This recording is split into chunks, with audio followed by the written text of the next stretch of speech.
Sixera pressed her face against the cool glass of the transport ship's window. Her breath made small clouds on the surface as she stared at the massive structure ahead. Nexus Prime hung in space like a colossal metal flower, its countless arms stretching in all directions, each one larger than her entire home city back on Colonia. This was her first time seeing the Galactic Council headquarters, her first time attending a real assembly meeting. She had studied the photos and watched the vids, but nothing prepared her for the real thing. Ships from hundreds of worlds moved around the station like busy insects. Some were sleek and silver, others looked like floating rocks, a few seemed to shimmer like they were made of pure light. Her mentor, Ambassador Krelvek, sat beside her, flipping through data tablets. His old scales clicked softly as he moved. "Remember, young one," he said without looking up. "Watch everything, listen to everything, but speak only when spoken to." "Yes," Ambassador Sixera replied. She had heard that advice many times during the long journey from Colonia. Her people were new to the Galactic Council, just 50 years as members, a blink compared to species like the Ethereals who had been part of it for millennia. The transport docked with a soft bump. Sixera followed her mentor through the airlock and into the station. The main corridor was enormous, so tall she couldn't even see the ceiling. Beings from every corner of the galaxy passed them, walking, floating, slithering. Tall blue creatures with 6 arms chatted with small, bouncing furry things. Rock-like beings stood perfectly still near a wall, their deep voices rumbling in languages she couldn't understand. Gas-based lifeforms floated overhead in containment fields. "Amazing," she whispered. "Wait until you see the assembly hall," Krelvak said. "Come, we must not be late." They moved with a growing stream of delegates toward the center of the station. Sixera tried to count how many species she saw, but gave up after reaching 40. Every few steps brought a new kind of being she'd never seen before. The assembly hall doors loomed ahead, massive, at least 100 feet tall, covered in symbols from every known language. As they passed through, Sixera gasped. The hall was a perfect sphere. Seats and platforms covered every surface, even the ceiling. Each section was designed for different environmental needs: aquatic tanks, thermal zones, gas fields. It was like a living tapestry of intelligent life. 847 species, Krelvak said, noting her representatives from every known race. In the galaxy, their assigned platform was built for reptilian species like themselves, warm, humid, and comfortable. Sixera glanced around. The Conians weren't the only newcomers. A few other young civilizations had joined in recent centuries. A deep, resonant tone filled the chamber. Not a bell, but something older, deeper. All conversation stopped. All movement ceased. From the center of the hall, a platform slowly rose. Standing upon it was Speaker Methelin, ancient, even by ethereal standards. Her translucent form glowed with soft blue light. When she spoke, her words echoed in every language at once. "Beings of the galaxy," she began, "we gather once again in peace and unity, as we have for 3,000 years. We begin, as always, with the sacred laws that bind us." Sixera had read about this ceremony, but seeing it, feeling it, was something else. Even the Chthonian warlords, infamous for their aggression, sat in respectful silence. "The first law," the speaker said, "stands above all others. Galactic Law 01, established at the Council's founding, states, humanity shall be forever protected. No being may harm a human. No species may threaten human worlds. No force in this galaxy may bring violence to the human race." The speaker paused, and in that pause, Sixera felt it, something in the air. Not fear exactly, but close. She looked around. Many faces showed the same unease. Even Ambassador Krelvak looked uncomfortable. "The penalty for breaking this law is absolute," the speaker continued. "Complete species extinction. No exceptions, no appeals, no mercy." A chill ran down Sixera's spine. She had read those words in textbooks, but hearing them spoken here, among hundreds of alien races, was different. It felt real. "Heavy, this law exists," the speaker said, "not because humans are weak, but because the alternative is unthinkable. May we never forget the lessons of the past." The ceremony continued, but Sixera could barely listen. Her mind kept circling back to the first law. Why? She had met humans a few during diplomatic training. They were fine, pleasant even, but not exceptional, not particularly strong, not the most intelligent. Their technology, average. Their military, small. So why? Why was all of galactic civilization sworn to protect them? Why did the very mention of humans bring fear? The ship's systems automatically broadcast her name, location, and crew status. Captain Jess Chen didn't know it yet, but her simple distress call was about to change everything. The signal shot into space at light speed. It reached the nearest com relay in 12 minutes. From there, it bounced to the next, and the next. Within an hour, the message had reached every major world in the galaxy. But this wasn't just any distress call. The vessel was registered as human. The crew list showed human names, and the report included those terrible words: casualties. 3 humans confirmed dead. That phrase triggered systems that hadn't activated in thousands of years. Deep within Nexus Prime, Ancient computers stirred. Warning lights that had never lit began flashing. Sirens silent since the galaxy was young began to wail. On the oceanic world of Aquatica, Admiral Rafisa was reviewing routine patrols when her command center erupted into chaos. Every screen went red. Every speaker blared the same message, spoken in her people's native clicks. Human protection protocol activated. All forces report for immediate deployment. She froze, staring in disbelief. She had heard of that protocol during her years at the academy, but it was taught as legend, ancient history, a precautionary relic from a forgotten era. Now, it was real, and her entire fleet was being summoned on the desert world of Sand Zone. General Rockbreaker felt his stone body tremble as the emergency signal reached deep into his mountain fortress. There, the great war machines dormant for 1,000 years began to stir in the crystalline cities of harmony. The resonance mind heard the call as a single jarring note in their symphony. Their ships, though not built for war, launched in droves fast, beautiful, and watching even the Cran warrior clans proud, fierce, and unyielding receive the call. They had never fought beside other species. Now they armed themselves to stand beside their oldest enemies. Because the signal had spoken the one phrase that demanded unity. Galactic law. 01 violation detected. Species that hadn't spoken in centuries now coordinated. Ancient treaties, buried in archives, were revived.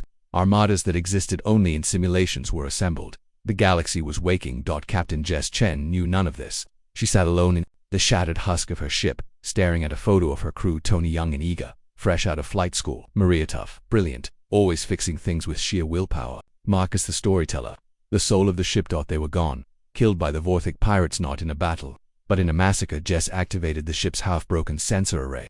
She expected more pirates. What she saw made her breath catch. Ships, hundreds of them. Sensors pinged endlessly, new contacts flooding in.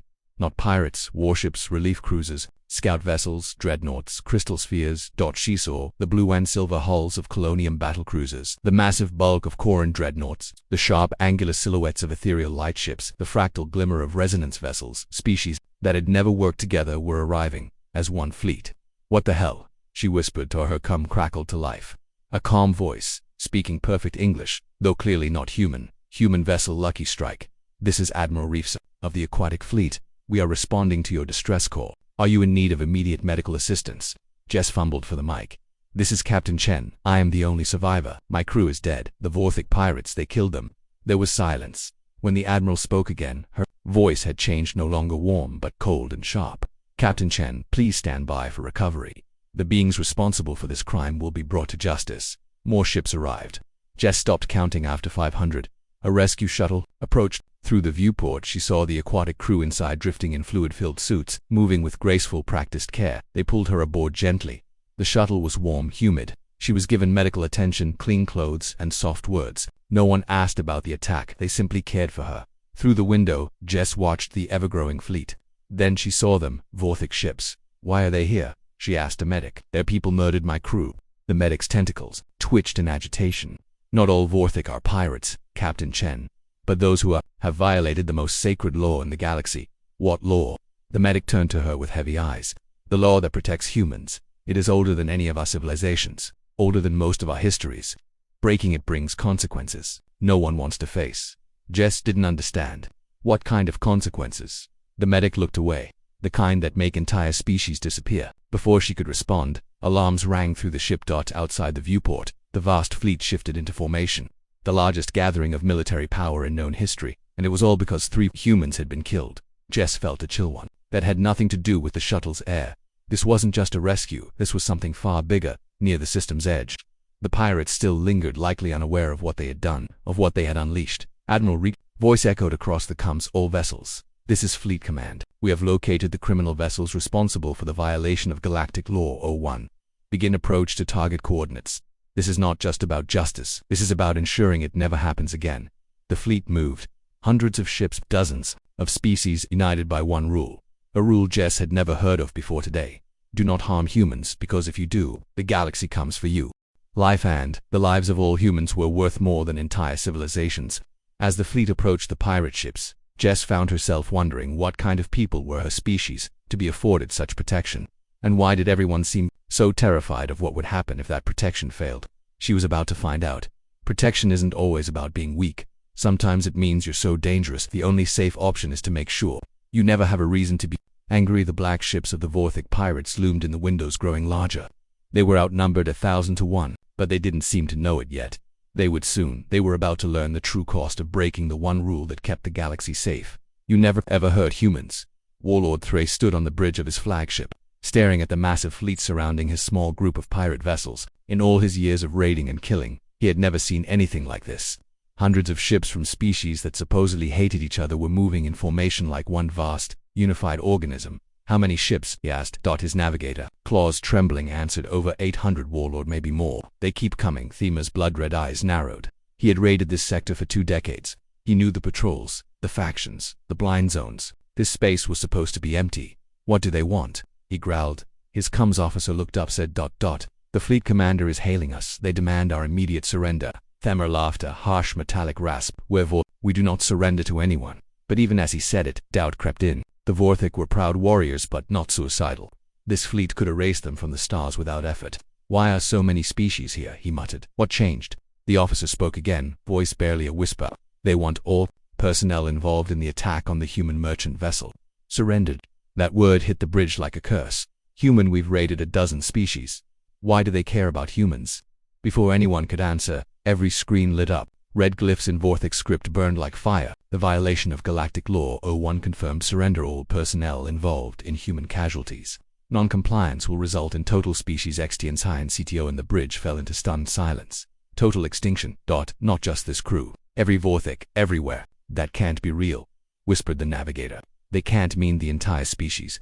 For the first time in decades, Thuer felt fear. He remembered old stories, whispers of vanished species, of ghost worlds and erased empires. He had thought them myths. Now, they felt like warnings. On the Colonian command ship, Zixera watched as the fleet surrounded the pirates. She had been granted permission to observe as part of her diplomatic education. What she was witnessing would haunt her for the rest of her life. Why so many ships? She asked Admiral Krelvac. There are only 12 pirate vessels. A single dreadnought could handle them. The Admiral's scales had gone a dark, worried green. This isn't about pirates, young diplomat, he said. It's about the law. When Galactic Law 01 is broken, the entire galaxy responds, not just to punish but to send a message across space and time. What message? That some lines must never be crossed. That some prices are too high. That the protection of humans is absolute. Zixera scanned the fleet data. She saw ships from species long at war with each other, cooperating like old allies. The Chthonian and Zaffirin navies. They've been at war for 3 centuries. Why are they working together? Krelvek's silence stretched long before he answered. The human protection protocols override everything. Treaties, rivalries, even blood feuds. When the protocols activate, we are not Colonians or Zephyrins, we are guardians of the first law. But why? What makes humans so special? The Admiral looked away. I do not know, and I'm not sure I want to. Back on the pirate flagship, Thema finally managed to reach Vorthik High Command. You must surrender, Warlord, said the voice from the other end. The entire Galactic Council is mobilizing. Even our own people demand it. Our own people, Themer gasped. We don't betray our warriors. This is different. The human protection protocols are active. All species are required to help hunt down anyone who harms humans. Even us, they're just humans. Soft, fragile creatures with no claws or fangs. Then why do the records show entire civilizations erased for harming them? Not enslaved, not defeated, erased. Themer said nothing. I spoke with historians. The stories are real. Surrender, Warlord, please, before it's too late. The transmission ended. Thuer looked at his terrified crew. Sir, said the comms officer, the fleet is hailing us again. Put them through. A new voice came through human.captainjesschen.com/precise, and somehow, far more frightening than any admiral. Vorthik vessel, she said. This is Captain Chen of the merchant ship Lucky Strike. You killed my crew. Maria San, Tony Williams, Marcus Rodriguez. They were good people. Themer sneered. They were weak. We are warriors. We take what we want. Silence. When Jess spoke again, her voice had changed. So you killed them because you could, because it was fun. Yes, Themer said. The strong take from the weak. No, Jess replied. That's what the strong do. When the strong are asleep, but you made a mistake, Warlord. You woke us up. Before Themer could ask what she meant, the entire fleet opened fire. Zixera watched. Frozen. It wasn't a battle. It was an execution. The pirate vessels were annihilated in seconds, too fast to scream. But it didn't end there. More ships arrived. Not warships, transports. Troop carriers. Deep space artillery. Orbital siege platforms. What are they doing? Zixera asked. Admiral Krelvac read the reports, his face pale. They're not just destroying the pirates. They're eliminating the entire Vorthik species. Every world, every colony, every outpost. That's genocide. No, the Admiral said quietly. That's Galactic Law 01. Complete species. Extinction. No exceptions. Zixora stared at the screens. Worlds burned. Cities turned to ash. This is wrong, she whispered. Not all Vorthik are pirates. There are children down there. The law makes no distinctions, Krelvac replied. When humans are harmed, everyone pays. Why? What justifies this? A long silence. Then, finally, in a whisper, because the alternative is worse, because the last time someone harmed humans, the humans did this themselves. They didn't stop with one species. They hunted every enemy. Millions died until the galaxy learned to protect humans from themselves. As if on cue, Captain Chen's voice echoed once more across the fleet. This is for Maria, for Tony, for Marcus, and for everyone else who will never face Vorthik pirates again. The systematic erasure of a civilization continued, and Zix understood. The galaxy didn't fear that humans were weak and needed protection. The galaxy feared that humans were strong and might one day remember. Huge sections of time were missing. Entire eras lost. The eternal librarians had vanished too. Yes, Zixora said, her voice quiet. And according to this fragment, they disappeared right after they started asking questions about human history. She brought up a new file. The text was ancient and partially corrupted but still legible. This is what I found in their archives. Listen to this. The humans were not always as they are now. Once, they were the hunters, not the hunted. Once, they were the ones who made other species disappear.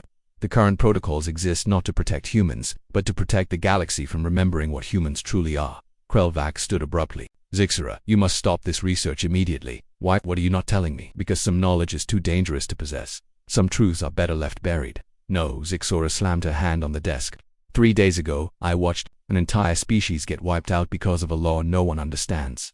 Billions are dead, and we don't even know why. I will not stop until I understand what we've done. Krelvac looked around, suddenly nervous, as if expecting to be overheard. He stepped closer and spoke in a whisper. Very well. But what I tell you must never be written down, never repeated. I promise.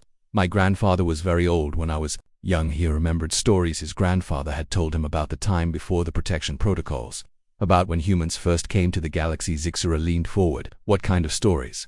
Stories of a species that was enslaved, hunted, treated like animals.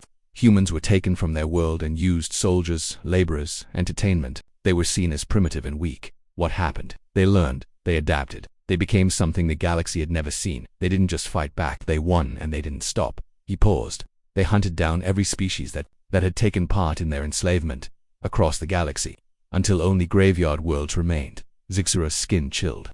How many species? Hundreds, maybe thousands. Entire sectors turned to silence. The humans didn't want freedom. They wanted revenge, but they stopped. Yes, but not because they were defeated, because they chose to stop. The survivors begged, pleaded, swore eternal protection and servitude.